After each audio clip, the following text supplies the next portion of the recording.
स्वागत है आपका। वक्त हो चला है प्राइम टाइम एक्सक्लूसिव का। मैं हूं आपके साथ आशा झा। 24 में बरसा जनता का आशीष, दीवारों पर लिखा है कौन होगा 27 का सत्ताधीश। यूपी में आज समाजवादी पार्टी के दफ्तर के बाहर यह वाक्य लिखा पोस्टर चर्चा में छाया रहा। अखिलेश यादव के जन्मदिन पर लगा यह पोस्टर 27 के महासंग्राम का प्रतीक बनता नजर आ रहा है। हालांकि इससे पहले भी कई बार समाजवादी पार्टी दफ्तर के बाहर लगे पोस्टर्स अक्सर चर्चाओं में रहे, लेकिन इस बार उपचुनाव की सियासी तपिश के बीच छाए इस पोस्टर ने 2027 में होने वाले विधानसभा चुनाव के भीषण जंग की ओर इशारा किया है, जहां योगी आदित्यनाथ के कद के आगे अखिलेश यादव के सियासी भविष्य की सबसे बड़ी परीक्षा होगी। और जाहिर है उपचुनाव से पीडीए के मुद्दे पर निकला नतीजा आगे जीत हार का फॉर्मूला तय करने में सबसे बड़ी भूमिका निभाएगा। ऐसे में बड़ा सवाल आरक्षण, संविधान, पीडीए, हिंदुत्व के बीच दो चेहरों के बीच कौन बनेगा आखिरकार 27 का सत्ताधीश। देखिए। आएंगे फिर योगी ही, आएंगे फिर योगी ही, आएंगे फिर योगी ही, आएंगे फिर योगी ही। फिर से आई हैं योगी जी, फिर से आई हैं योगी जी। लाल टोपी है लेकिन काले कारनामों के लिए लोग जाने जाते हैं। जय समाजवाद की जय, जय समाजवाद की जय, समाजवाद।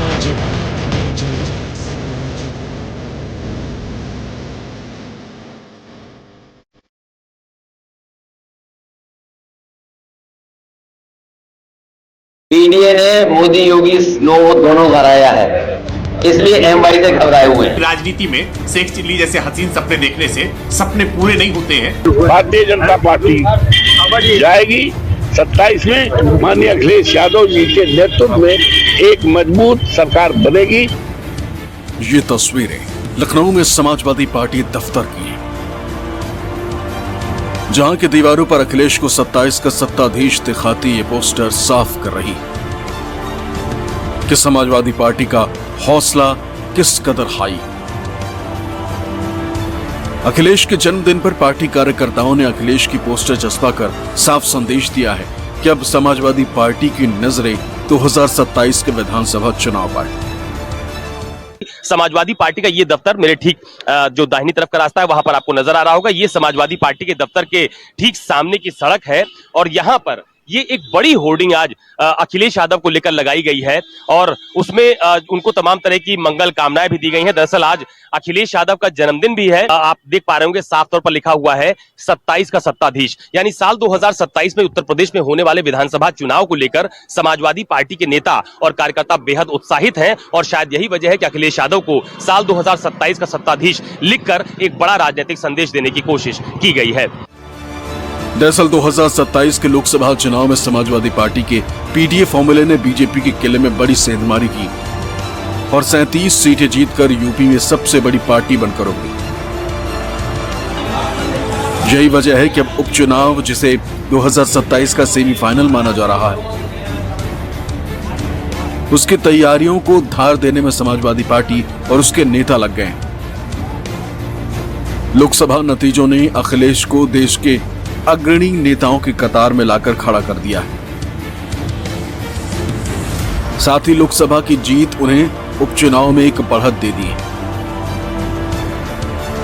ऐसे में अब अखिलेश को भी 2027 में जीत की एक उम्मीद नजर आने लगी।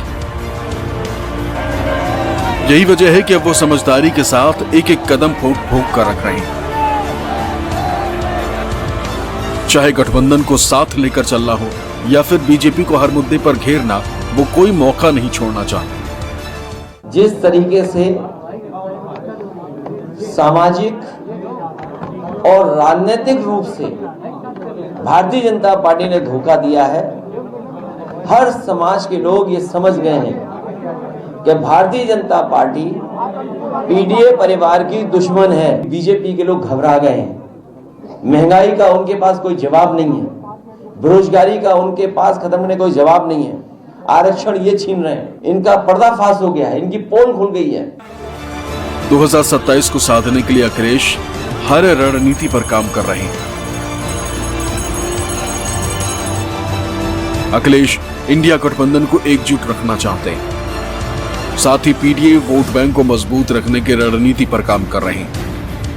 उपचुनाव में हर सीट का फीडबैक ले रहे हैं, सरकार की नीति पर लगातार सवाल उठा रहे हैं। साथ ही संविधान और आरक्षण विरोधी नैरेटिव बीजेपी के खिलाफ सेट कर जनता के बीच पीडीए हितैषी होने का संदेश दे रहे हैं। अखिलेश एक अच्छी स्ट्रेटजी के साथ 2027 की तैयारी में है, लेकिन इस तरह के पोस्टर और इस तरह का वातावरण शायद उनके फायदे के बजाय नुकसान की वजह बन सकते हैं। अखिलेश यादव को कार्यकर्ताओं को समझाना होगा कि वे जमीन पे काम करें, तभी इस तरह का परफॉर्मेंस रिपीट कर सकते हैं। एक तरफ समाजवादी पार्टी उपचुनाव के साथ साथ 2027 में अपनी जीत को लेकर आश्वस्त नजर आ रही, तो वहीं दूसरी तरफ बीजेपी इसे शेख चिल्ली के हसीन सपने करार दे रही। राजनीति में शेख चिल्ली जैसे हसीन सपने देखने से सपने पूरे नहीं होते हैं, बल्कि आपको जनता की संवेदनाओं के साथ जुड़ना पड़ता है, जनता के लिए काम करना पड़ता है। केवल जाति और मजहब के समीकरण गढ़ के अपराधी और माफियाओं का साथ लेकर के चुनाव नहीं जीता जा सकता है। अभी 27 की चिंता ना करें, उत्तर प्रदेश में उपचुनाव होने वाले हैं, पहले उपचुनाव की चिंता करें। ये उपचुनाव के परिणाम ही उनके सारे सपनों को चकनाचूर कर देंगे। सपना तो उनके हैं जो राम को ला रहे थे कि राम को हम लाए हैं, राम हमें लाएंगे। उल्टा हो गया, हमारा सपना नहीं है, ये आम जनता की राय है, फैसला है। निश्चित तौर से भारतीय जनता पार्टी जाएगी 27 में माननीय अखिलेश यादव जी के नेतृत्व में एक मजबूत सरकार बनेगी। दरअसल अखिलेश के मिशन 2027 को कांग्रेस का भी भरपूर साथ मिल रहा। यही वजह है कि 2027 में अखिलेश की दावेदारी मजबूत मानी जा रही। कांग्रेस ने इसका उदाहरण उपचुनाव में सीटों के बंटवारे में दिया है। दरअसल कांग्रेस 5 सीटों की मांग पर अड़ी थी, लेकिन अखिलेश उन्हें 2 सीटों से ज्यादा देने को राजी नहीं हुए। ऐसे में कांग्रेस ने गठबंधन को कायम रखने के लिए वो 2 सीटें भी समाजवादी पार्टी को देने का मन बनाया है। साथ ही त्याग का संदेश देकर यह मैसेज देने की कोशिश की है कि बीजेपी को हराने के लिए वो कोई भी कीमत चुकाने को राजी है। कांग्रेस पूरी ताकत के साथ खड़ी है और निश्चित तौर से हम मिलकर लड़ेंगे। इंडिया गठबंधन हमारी ताकत के साथ खड़ी है। हम सब लोग सपा और सब पूरा इंडिया गठबंधन एकजुट है। कांग्रेस सुनने में आ रहा है क्या सारी सीटें उपचुनाव में समाजवादी ये निर्णय राष्ट्रीय नेतृत्व को कर रहा है। नेतृत्व जो निर्णय लेगा उसको सब लोग। दरअसल यूपी की सियासत में कांग्रेस और समाजवादी पार्टी के राजनीति करने का तरीका बिल्कुल एक जैसा है। दोनों ही राजनीतिक दल मुस्लिम, दलित और पिछड़ों की राजनीति करते हैं और दोनों ही दलों के साथ आने की वजह से बीजेपी की मुश्किलें बढ़ सकती हैं। इसका एक बड़ा उदाहरण साल 2024 के लोकसभा चुनाव में साफ तौर पर देखा भी गया है और यही वजह है कि दोनों ही दल इस बात को बखूबी समझते हैं कि अगर यूपी की सियासत से बीजेपी को हटाना है तो पूरी ताकत और एकजुटता के साथ ही चुनावी मैदान में उतरना होगा। अखिलेश की कोशिश है कि लोकसभा चुनाव से बने सियासी माहौल को 2027 तक बरकरार ही नहीं रखा जाए, बल्कि 2024 से मिले वोट शेयर को बढ़ाया जाए। इसके लिए अखिलेश ने सिर्फ पीडीए वोट बैंक को एकजुट रखने की कोशिश की है, बल्कि इसका विस्तार भी कर रहे हैं।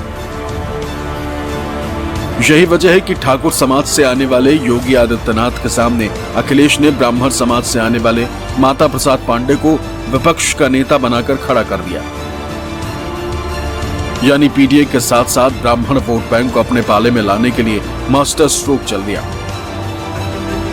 यानी अखिलेश अभी से 2027 को साधने के मिशन पर लग गए।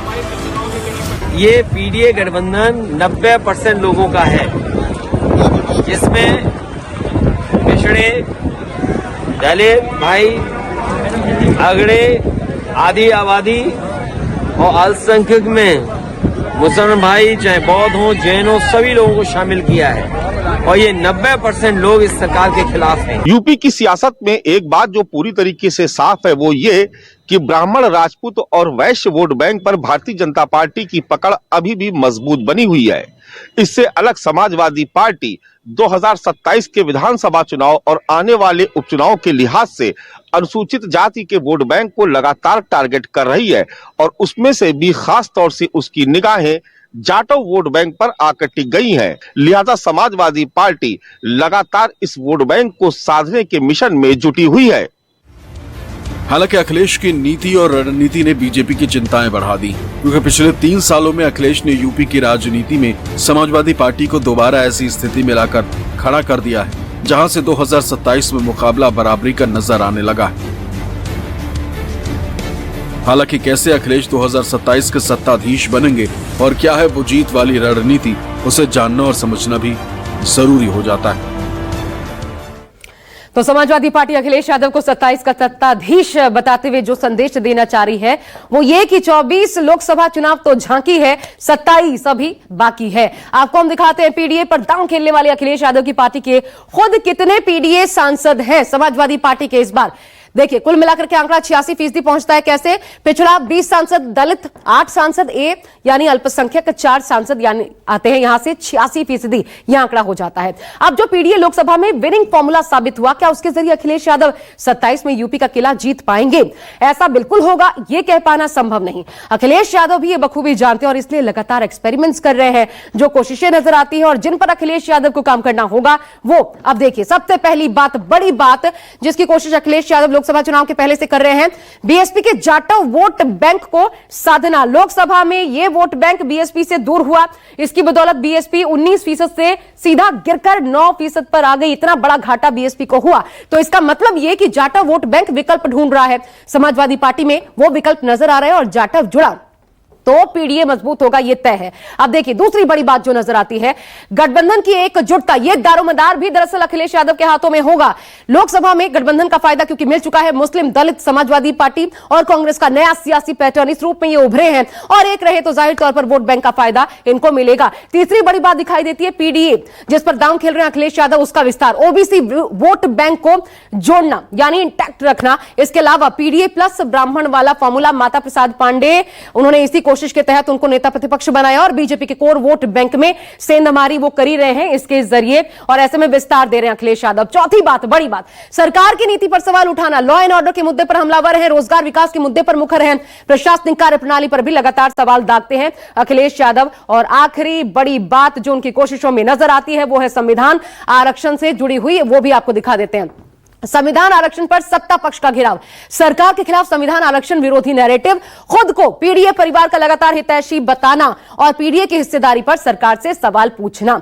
यानी पीडीए के विस्तार के साथ साथ अखिलेश यादव वो हर मुमकिन कोशिश कर रहे हैं जिससे लोकसभा में जो लीड मिली वो बरकरार रहे। लेकिन लोकसभा चुनाव के बाद काफी कुछ बदला। आरक्षण, संविधान पर विपक्ष के नैरेटिव को लेकर सवाल उठे, मोदी से लेकर योगी सरकार की तरफ से योजनाओं में कई बदलाव देखने को मिले।